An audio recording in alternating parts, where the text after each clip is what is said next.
Okay, so I'm ready to escape now. This is the item room music. What if there's a new item? Oh, the spike killing ability! Oh, wait. What?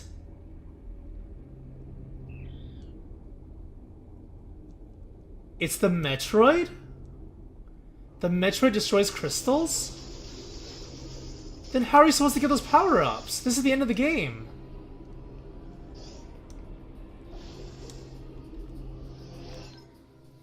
Okay. I guess technically I can backtrack now, right? But why would you do that? It's literally an endgame power-up. And it blocks like a bunch of different areas in the entire game. Okay, that's a bit weird. That's a bit questionable. What about the spikes then? Does it also eat the spikes? I thought Metroids absorbed energy for food, not eat crystals. Weird.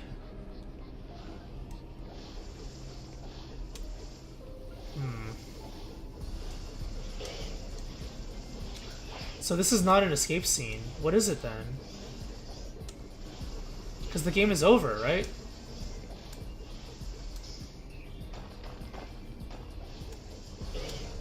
It's not really eating it, is it? It's just destroying it. I assumed it was eating because it's a baby, right? Babies are hungry and stuff. Is it eating it? Eat it!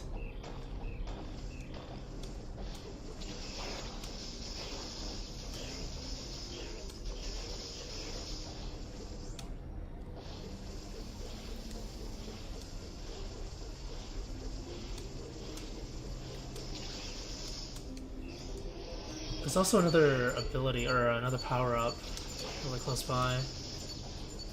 Probably behind crystals?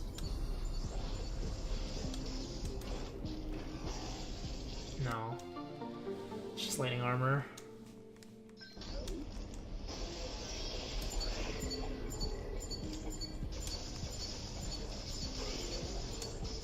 So, yeah, the spikes. I'm still curious about the spikes. Did I just not figure it out or something?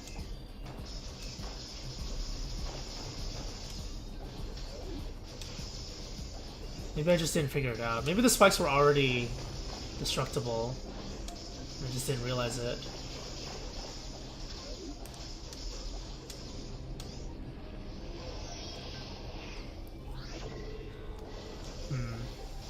That's kind of tilting. Oh! Spikes! The Metroid must eat the spikes, right?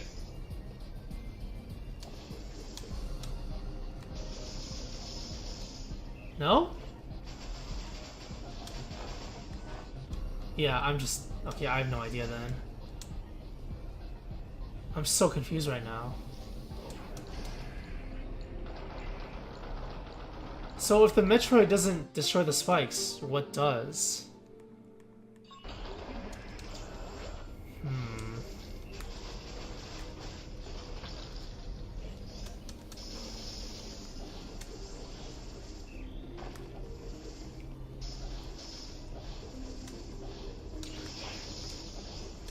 So many different kinds of bats here.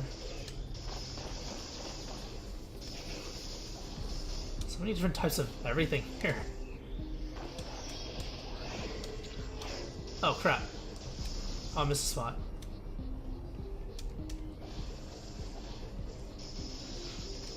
I may have to look it up once I finish the game, and if I still can't figure it out, or if there really isn't anything. Adam! Is this a connection to the surface, or is this something else? Oh yeah, it is. I guess that's it. It looks like there's something to my right, and something bottom right. Wonder if that's true. Oh! Adam and Metroid!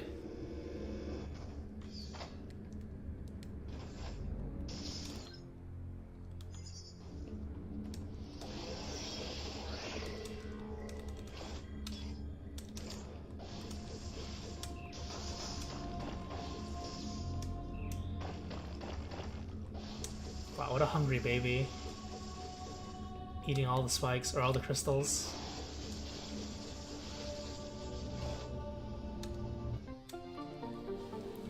This music is really creepy. I think in this game it's less creepy than in Super Metroid. I remember playing Super Metroid as a kid, and the music freaked me out. Because the moment you land on Zebes, everything is just quiet except for this music, this ambient music. I'm not sure if I talked about that at the beginning of this playthrough. It's been a while since the beginning. I don't get it. What else is there in the game? The Metroid's dead, we got the baby, and then... Unless Super Metroid starts now. That'd be pretty cool. Super Metroid with these mechanics. I wouldn't mind that. Come on, there you go.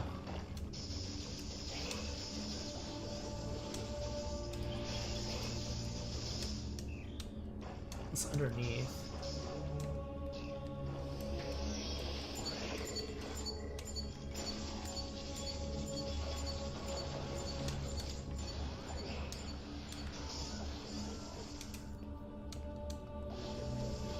That'd be amazing if Super Metroid just began, just like that. I would buy this game all over again if that were the case with these mechanics, but I highly doubt that's the case.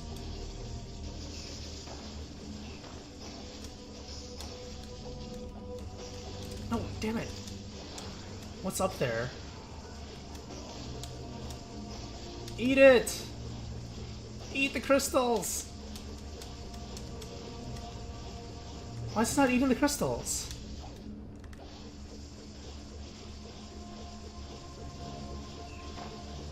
Oh, there we go. Wait, why doesn't it eat the crystals if I'm jumping around? Do I need to be stable on the ground?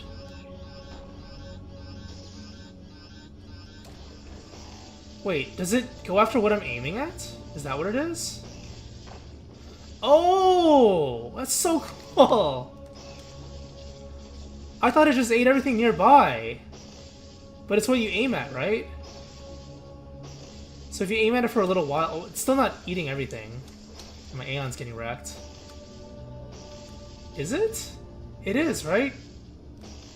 Come on, baby. Come on. Any day now. I want my missiles. Maybe it needs to not be obstructed by something in the way. Oh, why don't I just...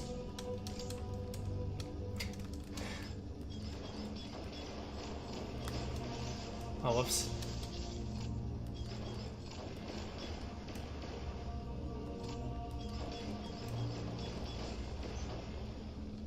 That makes more sense, right? Complicated for myself. So does it actually eat things that I aim at? I want to test this now, because that's really cool. Games that have a pet following you around that you can control in some way, it's always really cool. Interactive gameplay.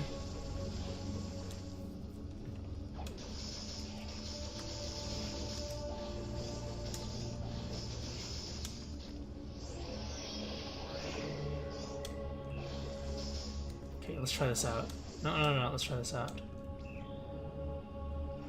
Wow, that is so awesome. Wait, that's actually not good. Damn it. Damn it, baby.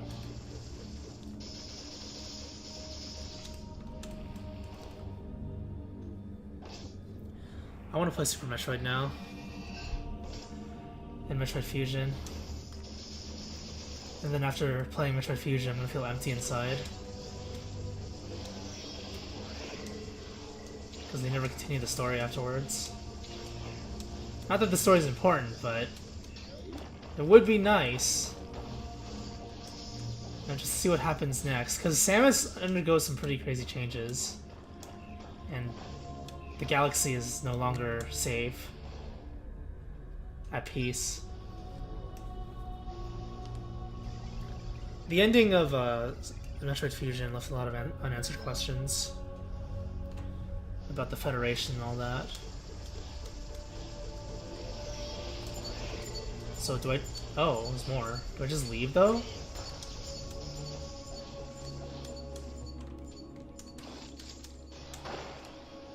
Baited blocks? Hmm.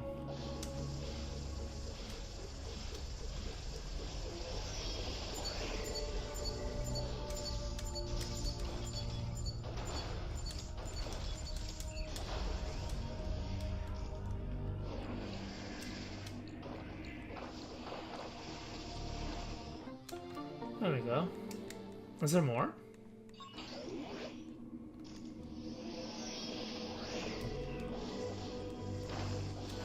Damn it, didn't mean to do that. I bumped my head.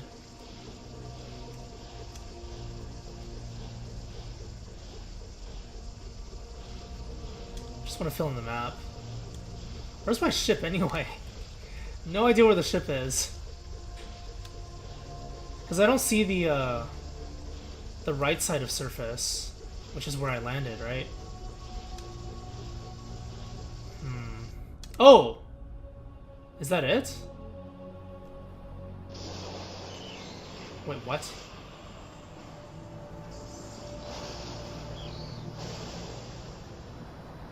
No, there's gotta be... Okay, there's something. Is that Ridley? Oh, it is Ridley. Wait, this isn't the same Ridley that you fight at the beginning of Super Metroid, though. Oh, what the hell? This is a different Ridley. So how does that work? Shouldn't this tie into Super Metroid? Like, Rogue One for Star Wars ties into Episode 4?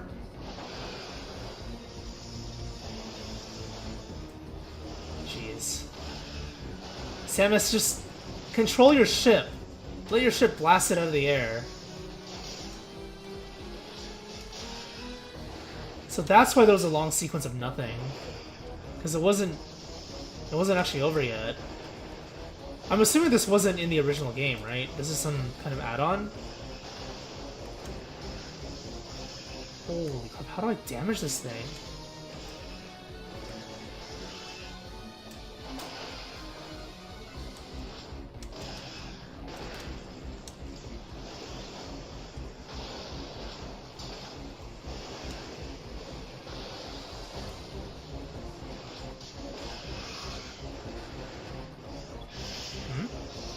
That's not it, right?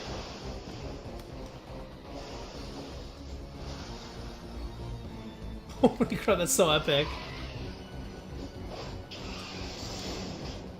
Wait, I have jetpacks?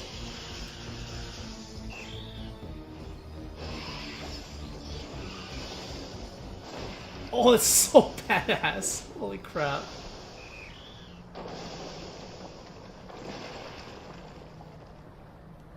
This... Oh. Okay. This isn't the same Ridley, I'm pretty sure. The Ridley that you fight in Super Metroid is red. I mean, if you can even get to Super Metroid. That Samus didn't. Shift timelines. So where am I? Oh, I see. So that's what just... That's the breakpoint, I guess, before the cutscene.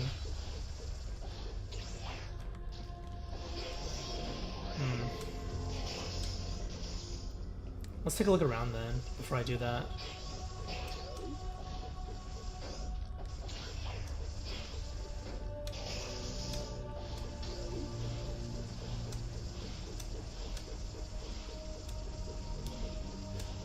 I was gonna say, maybe, because I saw Samus blast the wing of Ridley, maybe you strip the armor in this game, and then supposedly kill it, but then it comes back again, which sets up Super Metroid. Like Rogue One for Star Wars. Gigadora. Oh, crap. Oops.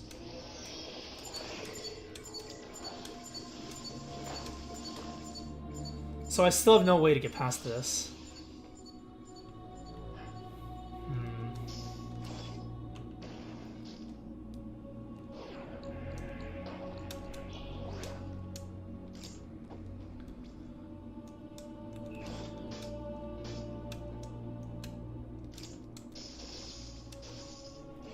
Is it Ice Beam? I don't think I've tried Ice Beam. I mean, now that I have a chance, let's just try everything. Oh. Oh.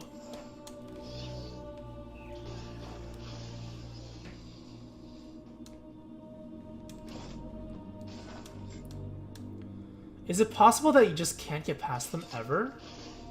It can't be, right? Because there's an entire section full of these at some point. Multiple points, actually.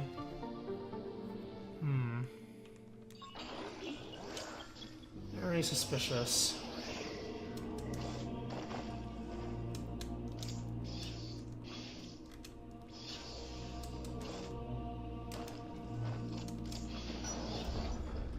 Okay, I gotta be careful at this in this boss fight. It's a very dangerous boss. I'm getting hit by everything. Okay. Oh, don't use that. Here we go. Jeez, that damage though.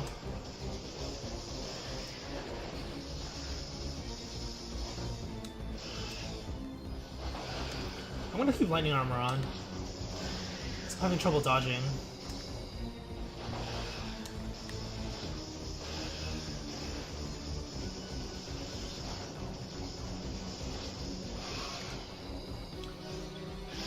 Oh wow, that's so broken.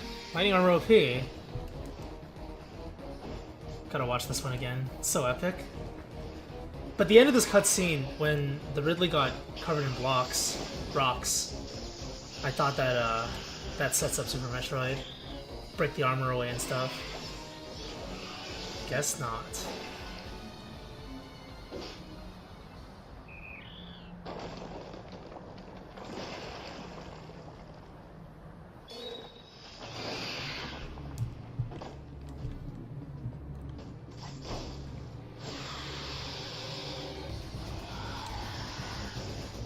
Oh, what the? Damages me through lightning armor?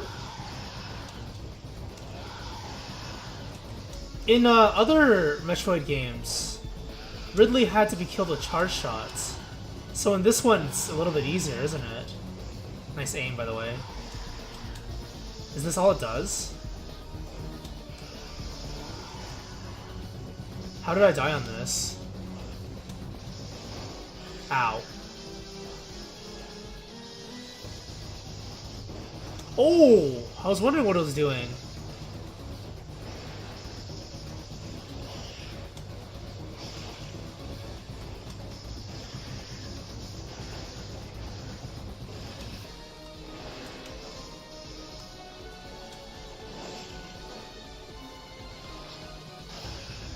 Ridley for Smash? Is that still a meme? I remember that being a meme a while back.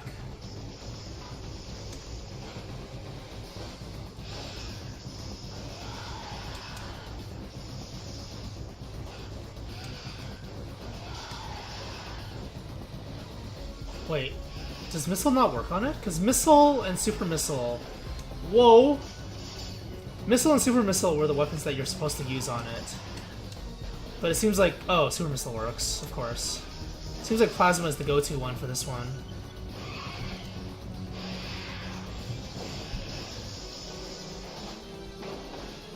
Ow. No! Is the baby gonna save me? Wait, how's the baby gonna save me if it's that small?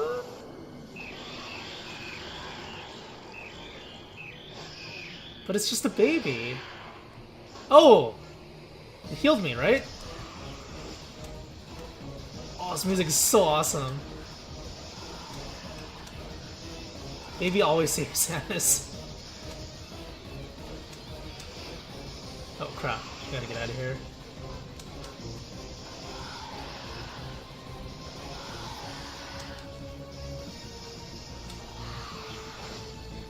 I doubt I can melee counter that. Oh, what the hell? That's so cool!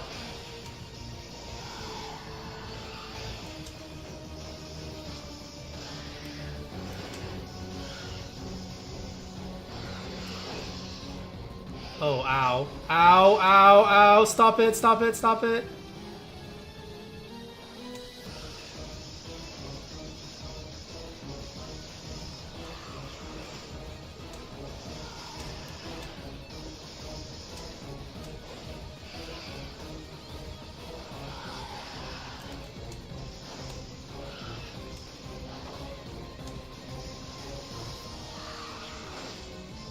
Yeah, Plasma's really OP in this game.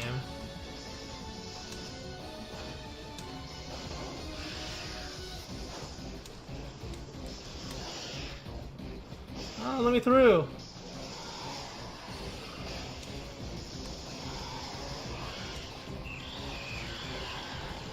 Drain it! Give me that energy. Oh, melee counter! Of course you can. They added melee counter for a reason, so you can use it on bosses.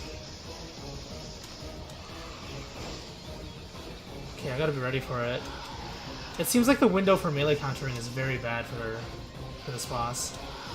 Did get Aeon also, so no lightning armor.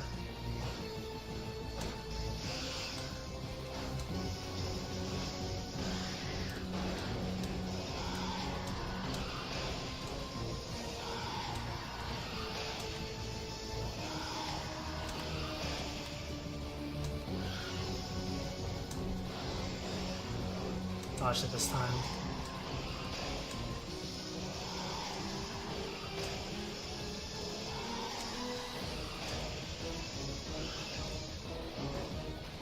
Oh crap, I'm so screwed.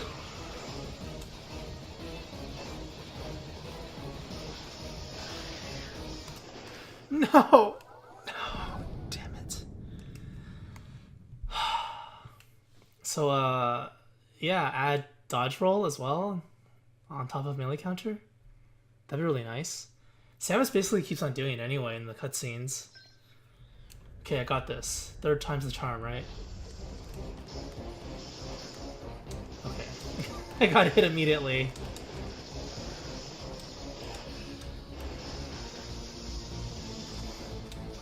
Ah, stupid tail. Ridley tail is always the most problematic part, I think.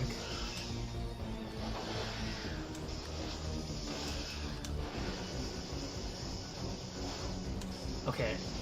Yeah, I'm just being dumb. Yeah, I'm just being dumb.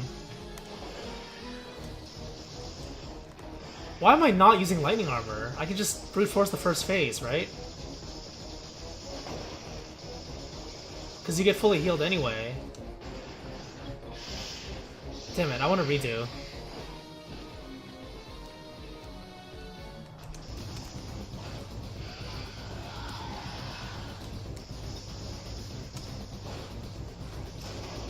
Third phase music is so cool. I really like it.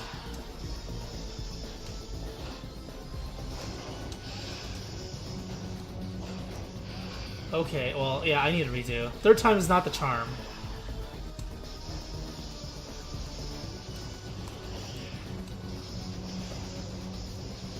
Wow, that's pretty badass, to be honest. So is that, but I don't want to be on the receiving end of it.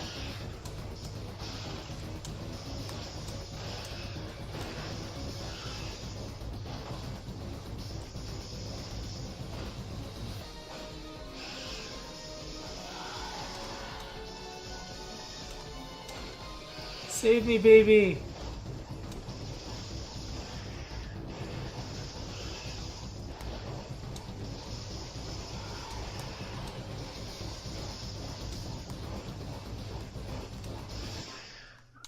Wait, what? It actually hit me? Wow, didn't expect that one. You can't hurt me. I have lightning armor. Oh, he's actually about to break through it. It's almost dead though. It's really red.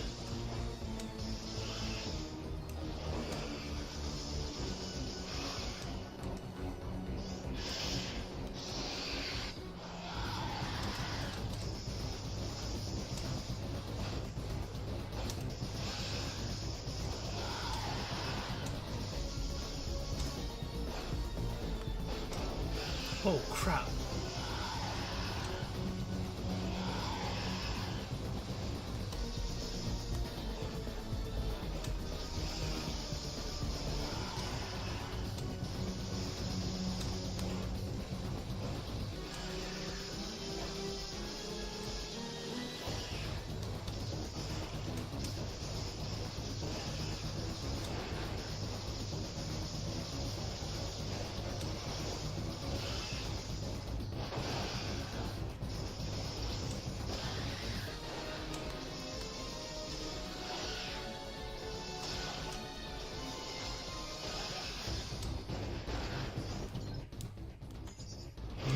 Oh, there we go.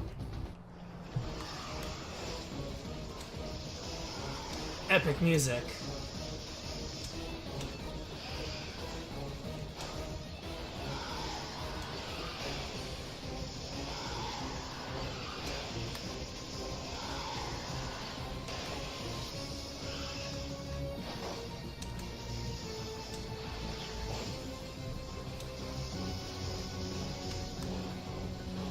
Maybe I should jump behind it when it does that.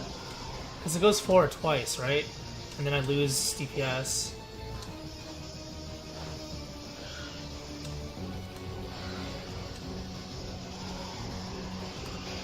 Ow, whoops.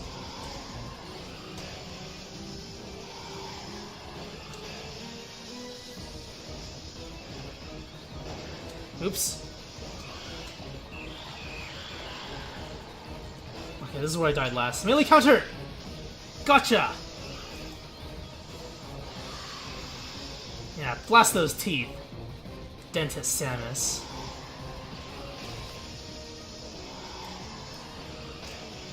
No Aeon again.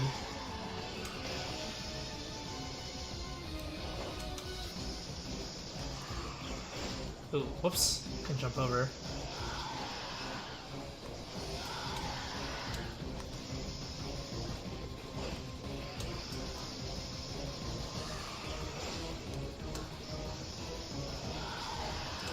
Yeah, I think the projectile is jump back, and then the melee attacks are jump over.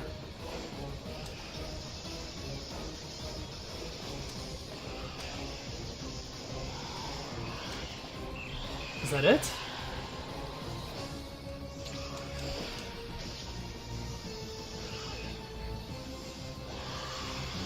It's really red.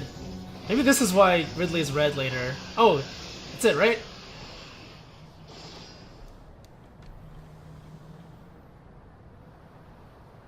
Lights got turned off.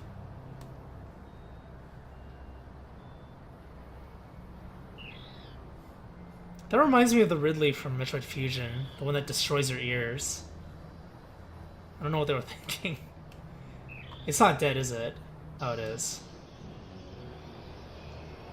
Oh, that's the ending music. Yay! That's it, right? Is it finally over? There's no escape scene.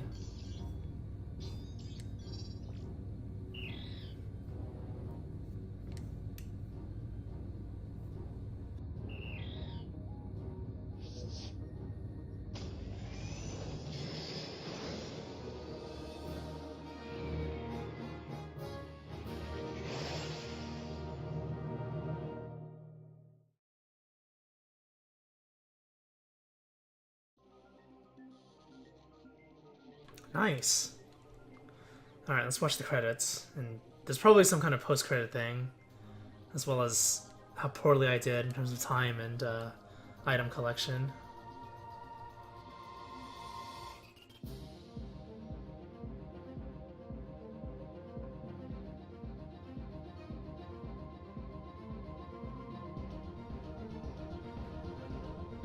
I still think it was a missed opportunity.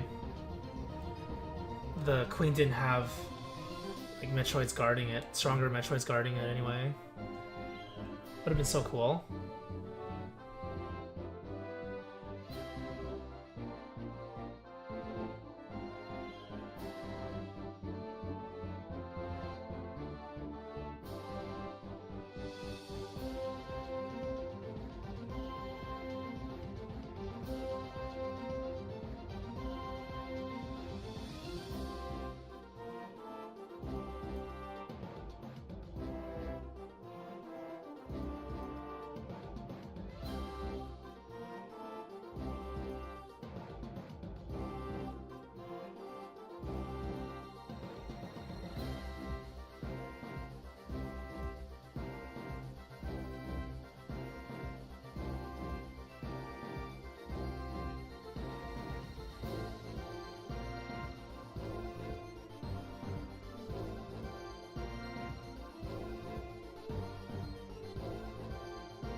Meat grinder. That was the most difficult boss in the game. Really fun, too.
See you next mission.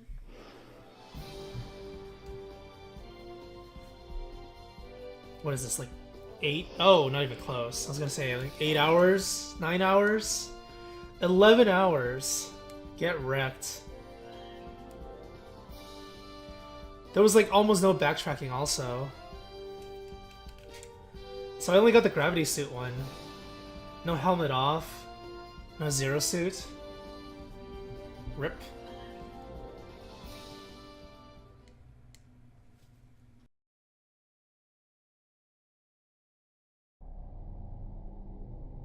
Oh, there's more.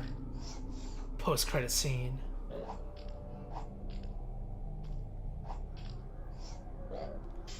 What is that?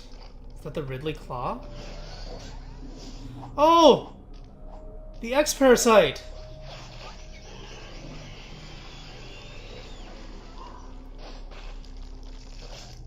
Dun dun dun. Right! That's what happened. After the Metroids got destroyed, the X-Parasites became the most dominant thing on the planet. Wow, so much for ecology, right? Destroyed it all. And this is what ties into the Metroid Fusion. Ah. So are they going to remake Super Metroid and Metroid Fusion then? Because I wouldn't mind. If they release one new Metroid game every single year, or once every 2 years, then that'd be amazing. 2D Metroid, I should say. Because Prime 4 is coming out eventually too, right? I think Prime 4 is next year. So I need to play Prime 1, 2, 3 again, and Other M, just to be ready for that. Damn, that's going to be exciting, huh? But more 2D Metroids would be great. The amiibo. Oh, man.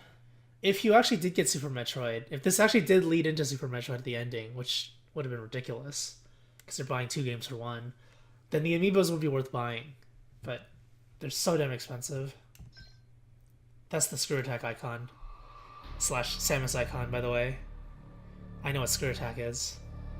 A? What does A mean? 66.7%. 2/3 there, okay. Pretty legit, I guess. Okay, so here goes. Closing statements for this game. As always, gotta mention that this is a reflection, not a review. But as much as I would like to believe that, it's probably not going to be it. It's still not a review, though, because a review requires a lot more careful thought. This is like a little bit of thought. But the thing is, I always end up rambling on forever about something, especially when it's like an interesting topic. Let's just hope that I can keep it short, though, because there's a lot of stuff that I already said during the playthrough. Okay, so let's get rid of the fluff first. Visuals of the game. I'm not going to talk about this for too long. Didn't like them at first, and even now I think I'm a little bit conflicted. Something about the colors. They're not like a vibrant kind of color, but they're like an eerie glow, like what you see on the screen right now. Everything's like that. The lighting just seems really weird. So yeah, I'm still a little bit conflicted. It fits the medium. It fits this medium, and I did get used to it, but I'm still kind of meh with it. Like, one of the problems is, let's say I'm just spraying plasma everywhere, and the enemies also have lightning or other visual effects, like tossing out acid at you, and like everything's this kind of radiation-looking effect, glowing radiation effect. It just becomes kind of distracting, right? I think overall it doesn't take that much from the game, but it doesn't really add anything either, other than visual clutter. Audio, pretty typical. Lots of atmospheric music, like what you hear right now. And some of them I really liked, because it reminded me of the music from the Metroid Prime series more than the other Metroid games, the 2D ones. Go look up Chozo Ruins theme from Metroid Prime, if you want to know what I'm talking about. The other one, what was it called? It was the ice area in Metroid Prime, the first one. I forgot what it was called. It was the surface overworld ice area. Look that one up too. Just listen to the whole thing. Don't listen to the first minute or two. Listen to the whole thing, and you'll probably understand what I mean. That's what the music in this game reminded me of. And the music itself really isn't that great, to be honest.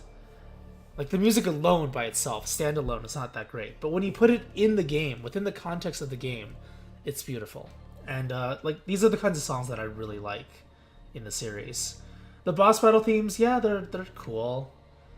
But while I'm exploring this vast, mysterious world, the atmospheric music is just amazing. It's like the perfect calm before the storm.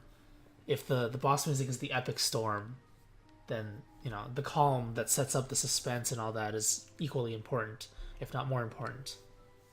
I think they could have improved on some of the sound effects. The one I mentioned was the Metroid cries, when you use Scan Pulse. So when I use Scan Pulse, I hear one cry, I instantly know, it's like, oh, it's the Turtle Metroid. But then, as I'm progressing, like the first time I'm playing through it, and then I scan, you can see the shells in the ground, right? The Metroid molting or whatever. That's already a hint. The next hint is you use Scan Pulse, an in-game mechanic, and then you hear a different cry. It's like, oh, that's not what I'm used to hearing. What's going on here? So it's a really good way for the game to subtly hint at something about to happen, adding to the suspense, like this music. So the moment I realized that, I could be thinking, oh, the Metroids or something is changing in this world, and I'll probably have to fight it or, learn about it, adapt to it, all that stuff. I mean, that's what Metroid games do best, right? The environment and your interactions with it, that's what tells the story. Which leads into the next part.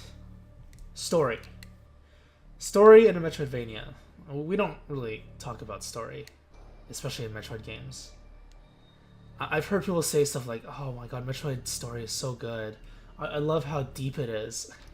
You're absolutely insane. The story is literally just like Mii Federation, Metroid Dangerous, Mii Sen, Suit Girl, Smash Jellyfish. That's what the story is. And you know what? I'm okay with that. Just leave it like that. It doesn't really matter. Like I've said before, I'll just reiterate it one more time. It's really about the subtle, implicit world building rather than explicit storytelling anyway. And if you know me, then you know that I value good story with interesting characters more than most things in games. But I do know when to just back off and say, like, okay, well, this genre has already established itself in this way. I'm okay with this. I'd rather allow it to focus on other aspects of the game, if possible. That's not really to say that I don't welcome really detailed, explicit, maybe not explicit, but detailed stories, compelling stories, better stories than what we're normally used to in Metroidvania games. It's just that the devs don't prioritize it. And I'm not talking about mildly interesting, subtle stories that hint at something or have your own interpretation, like Axiom Verge or Ori and the Blind Forest or Hollow Knight. I mean, Hollow Knight I think is a little more explicit, but it's still like a subtle, mildly interesting story. That's just to name a few entries that I played recently over the last couple of years. The stories in those games, it's not really there except to serve as a backdrop that guides your character. It's like a little push that your character needs to keep going. That's the mildly interesting story.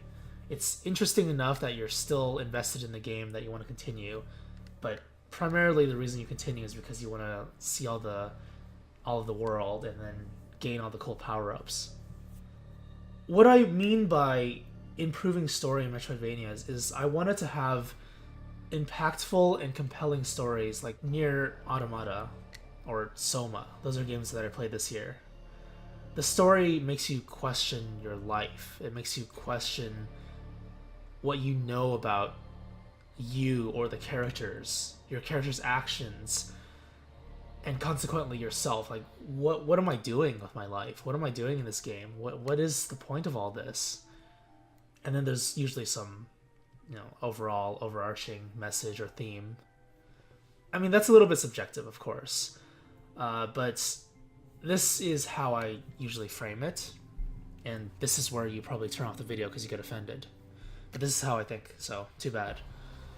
Think of how a 5-year-old feels about a picture book that they're reading. It's great. It's like the greatest thing ever. It's like, wow, this is my favorite story ever. Read it to me. That's pretty typical, right? To the 5-year-old, that story is the greatest thing ever. It truly is. But to an adult, it's probably not the case. There are countless people out there that have these low expectations for things because they're not as experienced. Everyone can have their opinion, but it doesn't mean that your opinion is informed or as informed as it could be. There's a distinction between liking something and critically being able to understand that it is a compelling story. These people out there, they perceive stories like Final Fantasy 15, Persona 3, Fire Emblem Fates, and the list goes on. They perceive them as games with good stories, but all of them have a ton of inconsistencies, poor flow, little to no proper world building, a ton of fan service. And fan service doesn't just mean like visual fan service. It's like, oh, Zero Suit Samus, fan service, skin tight spandex, fan service. I don't mean like that. I mean like, wow, this is so badass, or oh, it's a reference to something. And it's something that's just out of the game, out of the world, the internal world, that you're like, oh, that's what it is. And it doesn't really add anything to the story. Or it has like some kind of really weak, out-of-game message, like friendship is power. And either it sounds like it's preaching, or it doesn't really offer you a new viewpoint on the world. Because, it's something that we already know or we've already heard before. For those people, it's true. Those games are great. And there's nothing wrong with that. They can think that if they want. But the thing is, there's a whole world of stories out there in games and other media that they have not experienced yet. That's just there for them to discover, and that will go beyond simple storytelling that they're used to and give them much more. If not much more than an alternative perspective on certain things. And it pains me when people are ignorant to that fact and would rather live in their own complacency rather than explore. Much like in Metroidvanias, you explore, right? Exploring the other possibilities that are out there. And I think when you integrate that kind of storytelling, that potential storytelling, that potential kind of narrative with a genre like Metroidvanias, it's actually possible to create a really, really compelling story to that degree without dumbing things down for your audience or making like a vague, this is up to your interpretation kind of thing. That went on for a long time, that little topic, but it's an important topic to me as a writer to discuss. Even if like one person out of a billion takes that to heart, then I feel satisfied. Because all I'm looking for really is to improve the quality of games and stories. Okay, anyway, gameplay. This is the major one. Metroid, like all Metroidvanias, they're gameplay-oriented games we've established that story really isn't that big of a deal. Your character grows stronger and interacts with the world using a bunch of abilities and skills, powerful attacks to beat bosses and destroy barricades. That's what the game is. The games are skill-based rather than stat-based, which I think is the best way to design an action-oriented game. A real-time game, I guess. And the player is rewarded for their observation and puzzle-solving skills in almost every aspect of the game. Exploring, boss fighting, memorizing patterns, and like doors, I guess. Like blocks. Certain blocks require certain things, certain doors require certain things. Certain areas of the world look a certain way and may require a certain thing, and that kind of stuff. Patterns. And when I played this game, even as an experienced gamer, I made a ton of mistakes. It being a blind playthrough and all, but those mistakes were pretty obvious when I edited it, and usually that's what happens. I notice things while watching that I normally wouldn't while playing, and I think part of it is my fault, of course, but it does mean that there is a lot of depth to what this game offers you, and it's not really unfamiliar to the genre. It's not like previous Metroidvanias haven't done this. But it's nice to see that it continues to offer these kinds of challenges. So that's great. That aside, like the oversights aside, the game has so many secrets and puzzles to solve. Like some of the power-ups that were locked behind an area and I was like, oh, I can't do this. Well, sometimes the actual solution was already in my grasp, and I just couldn't figure it out. Just had to rethink the situation. Like, even now, I'm not sure how to get past those spikes, and I'll probably have to look it up or something. I don't know, but that's basically what Metroid's like. It keeps on doing this because this is a formula that works, and I'm not necessarily a huge fan of this kind of stuff, but it's nice to have as an optional Easter egg. You don't need it to progress, it's there as an option. So back in Super Metroid, wall jump and speed booster shine spark mechanics, various beam and power-up secrets, those were all obscured from the player. You had no idea, except through, like, you can observe certain things, like certain creatures doing a wall jump. It's like, oh, can I do that? Oh, I can. And then you realize you can do wall jumps. Secrets. It takes testing and replaying the game over dozens, maybe even hundreds of hours to figure out those things through very thorough exploration. But none of it is actually required to progress through the game. And on subsequent playthroughs in Super Metroid, you can actually use those mechanics to sequence break. So it adds even more depth to post-game, or like post-first playthrough, I guess. And this is what speedrunners do to tackle the game. And it makes it such an interesting game to play, right? It's why I say Super Metroid is one of those timeless games, or nearly timeless games. And I rarely say this because people throw out the term so much, and it really doesn't apply to the games that they're talking about, because games evolve over time, devs and the way games are developed change over time, and you can feel the dated mechanics of Super Metroid. But regardless of that, even though it's not as streamlined and as polished as this game, Super Metroid still has stood the test of time and is still a very compelling game to play. It's not perfect, and as more time passes by, more innovations are done to the Metroidvania genre, Super Metroid will probably eventually be left in the dust. I'm a little bit hesitant to say that because it is a really strong entry. So yeah, like these kinds of secrets and just trying to figure out the game, not just figuring out how to get to the next area, but figuring out possible alternatives and changing your mindset. That's really what Metroid is about, and that's what this game does well. Just like previous entries to the series and other Metroidvanias that have been released in the last 10-20 years. And I guess that relates to my next point as well, which is backtracking in this game. There really isn't any. Not really. Even games I played recently, like Hollow Knight, that's the biggest one. Great game, by the way. You should get it. Not a paid advertisement, by the way. I just really enjoyed Hollow Knight. But anyway, there's so much backtracking in that game to progress, and this game doesn't have that. It removes that completely. It makes backtracking to previous areas completely optional, and I want all Metroidvanias to do this, to some extent. To make it so that there's no reason to backtrack unless Adam tells you. As in, the game guides you to do it. That's what I mean. So the game tells you to do something rather than you solving a puzzle yourself. Older Metroid games and other Metroidvanias, they make you solve the puzzle yourself, and usually what it does is it artificially extends the game because you spend time going around looking for things and figuring things out, what to do next. Unless your memory and problem-solving skills are completely perfect, you're probably going to end up doing that at some point. But in this game, there's no more guesswork, and I think that is overall better because it makes the flow of the game better. For this game, if you want to backtrack, you're going to be getting like optional ammo, optional health, and whatever else.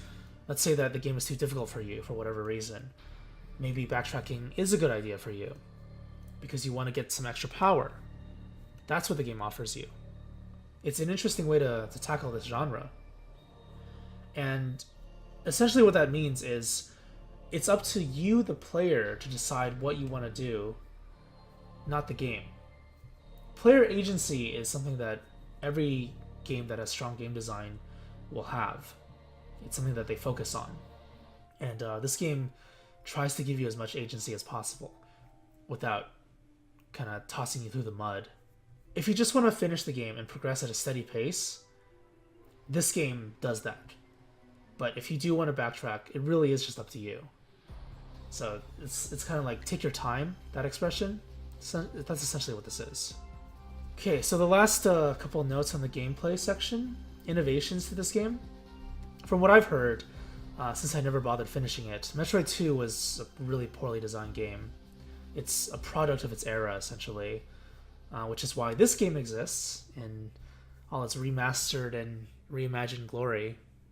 Melee counter, definitely a really interesting aspect of the game that they added. It's something that took me a little while to get used to, but I think it was a great addition because it added more dynamic ways to fight enemies. So it wasn't just blasting the enemy to death. It wasn't just dodging the enemy's attack. You can head on deflect the enemy's attack, and then you got rewarded for it with Aeon and other stuff. And yeah, you know, like basically every enemy in the game you could melee counter, so they really integrated that well into the game. And similarly, Aeon, another new gameplay element, was added. I think the design overall was great because in the older Metroid games, you just relied so much on regular beam attacks and missiles, and I think that's what I did too. It's just a habit of mine. Either that or I just like mashing. It might also have to do with the controls. Maybe I'm just not as used to these controls. The 3DS. I have a first-gen 3DS. I'm not sure if that has anything to do with it, but it just doesn't feel that comfortable to me. I don't have a 3DS that can capture video aside from this one, unfortunately. But you know, it could be the controls, like the physical controls. The stick is located above the D-pad, which I think all models are like that. All newer models are like that as well. But it's not something that feels good to me. And obviously this is, you know, based on your own perspective, what you're used to. I personally like the PlayStation design more, where the D-pad is above and the stick is below. It feels better to me, but yeah, it really depends on what you're used to, and you know, both of them have their merits. So with that being said, I kind of found it difficult to use Aeon skills on the fly, and you may have noticed that, because sometimes I would hesitate in between the activations. It's nothing that more time with the game wouldn't solve, but it definitely was something that I had to get used to. I mean, that's basically everything, right? Once you get used to the controls, melee counter, Aeon, the mechanics of the game, like just shooting and jumping and all that, it just takes time to get used to. Oh, and the other one, before I forget, didn't actually write this down, is the ability to aim freely. This is actually really important. I'm not sure why I didn't write it down. I just remembered it now. The ability to aim freely was not in the older Metroid games, the 2D ones anyway. You had 8 directional aiming only. So the diagonals and the cardinal directions, that's it. So for this game, it just felt a little bit weird, and it still does, I think. I for some reason, I just can't properly aim in this game, because it feels like when I try to align my aim, Samus doesn't do exactly what I tell her to do. And it could just be just me not being used to it. The relationship between like the physical controls and what you see on screen may not align properly in the way I think about it. That's probably what it is. So that was kind of distracting for most of the playthrough even. And I kind of resorted to mashing a lot because of that. Just mashing and trying to get things to work rather than precision aiming. But it actually did remove something, as far as I know, from the game as well, which was the ability to run and shoot diagonally at the same time. Because in this game, while you're running, you don't really have full freedom to properly aim around as you do in the older games. At least I didn't feel like it was like that. In the older games, you could just press a button and aim diagonally while running and then just shoot all the bats in the air or something. In this game, it feels more like a chore to do that. Because the moment you hit the L button, you freeze in place and start free aiming. So that was something that kind of was annoying. You may have noticed it during the meat grinder fight. Like, I would try to run in a certain direction, then I'd have to stop and aim, and a little bit annoying, but it's just, another one of those things that takes time to get used to. So the final point here about gameplay. This is a bigger one, a lot of subtopics. After playing the game for a while, I started noticing that a lot of the elements in this game, a lot of the mechanics in this game, are more similar to the Prime series than the 2D Metroid games. There's a lot of ball-based mechanics and less reliance on using your beam and missiles, and more reliance on the other abilities that you have to progress. And like I said, throughout most of the playthrough, I just spam beam anyway, spam missiles anyway. But I think that actually hindered my performance a little bit, more than anything else. So, that said, even though there are these new gameplay elements, I felt like they could have done more with them. So beam burst and phase drift? Phase drift, right? Just call it phase drift. I think that's what it's called. I think those were a little bit weakly implemented. Sure, you still use them, but did you really use them well enough? Beam burst, you would only use it to maximize your DPS and to kill enemies that had armor or something that required beam burst. Like, you had to overheat them or something to destroy them. The plants, the little shell guys, metal dudes, whatever. And phase drift primarily just used... I mean, I probably could have used it for making bosses easier, but I think lightning armor is generally better. I could be wrong. Mostly phase drift is for getting past debated blocks. That's it. That's all it was used for. So I felt like it was underutilized for sure. Because they're new mechanics, right? They probably didn't want to do too much with it in the first game they were introduced. So if there are subsequent games after this that utilize the same mechanics, we're probably going to see more dynamic gameplay with them. So I want to talk about that actually a little bit. I'm going to tie this in with my next point, which is boss fights. There aren't enough boss fights, and there are too many Metroids. I think the meat grinder was by far the best boss fight in the game, and even though it was really difficult and I died so many times, it was so much fun. Because every death was a learning experience. Every phase had different mechanics that you had to adapt to, and every time I played the game, every time I fought it, after dying, I felt like I was getting closer and closer to solving the puzzle and to how to defeat it. Really great game design.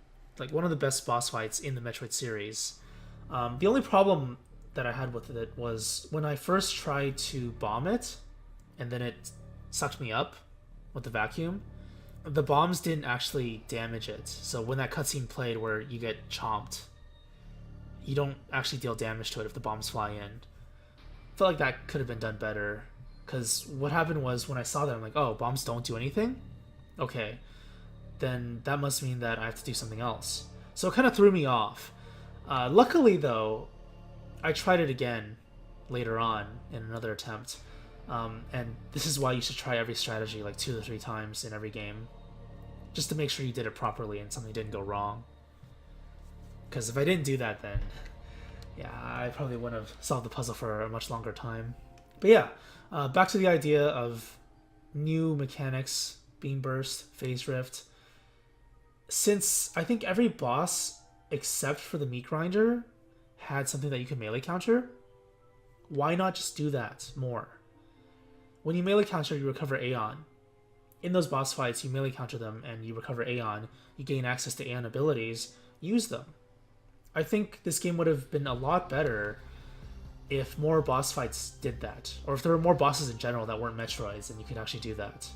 Even if you don't get some epic cutscene that makes Samus look like a badass, I think it's still okay that you just get Aeon from it. The fact that you get Aeon from doing something in a boss fight should be a hint that you should be using Aeon in that boss fight. I think that's pretty easy to discern. I might have missed some of that, but generally speaking, I think it's something that you can probably understand from visually seeing it. So with Beam Burst, here's an idea. Maybe for the Metroid that looks like a dinosaur, the dinosaur Metroid, the big one. Its chest, you can make it so that it doesn't get broken unless you use Beam Burst. So similar to the armored enemies, the metal enemies, you can visually see that it starts glowing yellow and it gets brighter and brighter when you use Beam Burst on it.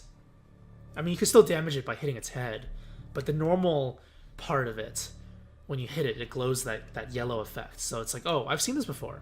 It's Beam Burst. Beam Burst is the only thing in the game that causes things to glow yellow, and then the enemies that required Beam Burst to be killed, when you hit them with normal attacks, they glowed yellow, but they never got too bright or never turned red and died. So we already know by that point that that's Beam Burst. Why not integrate Beam Burst into that boss fight? It would give you a reason to use it aside from just maximizing DPS, and this is like a new, meaningful interaction with the boss. So give it 2 melee counterattacks, one before the chest bursts, and then one after. And the one after could just be the one that just plays normally now, where Samus like sprays the Metroid's chest over and over again with whatever you can spray it with, missiles, ice beam. But the first one, it could be something new. It could be like the Metroid claws Samus, and then Samus melee counters, deflects the attack, and then like tries to punch the Metroid in the chest to break it open, but it fails, and then it glows yellow, and then you get Aeon back. Like, all of those things are hints as to what you're supposed to do to beat the boss. Why not have something like that, right? It would have made the boss fight more interesting and more dynamic, for sure. And similarly, why not have bosses that aren't Metroids? Why not have more bosses that aren't Metroids, like the Meat Grinder? A boss that had to be killed with Beam Burst, or has phases that require you to use Beam Burst, and then it had something that gave Aeon as well. You know, have something like that. Why not? There's a severe lack of that in this game. And I don't know if part of the reason is because older players like myself, it's like, oh, Beam Burst is a new mechanic, so maybe I won't use it as often. Maybe it's trying to appeal to both new players and old players by having options. But I think an older player can appreciate utilizing Beam Burst, Aeon mechanics in a boss fight and forcing you to do that, as long as it's, you know, something that you can solve and visually can see. Hint at. For Phase Drift, I'm going to reference a game that I played earlier this year, again, Flint Hook.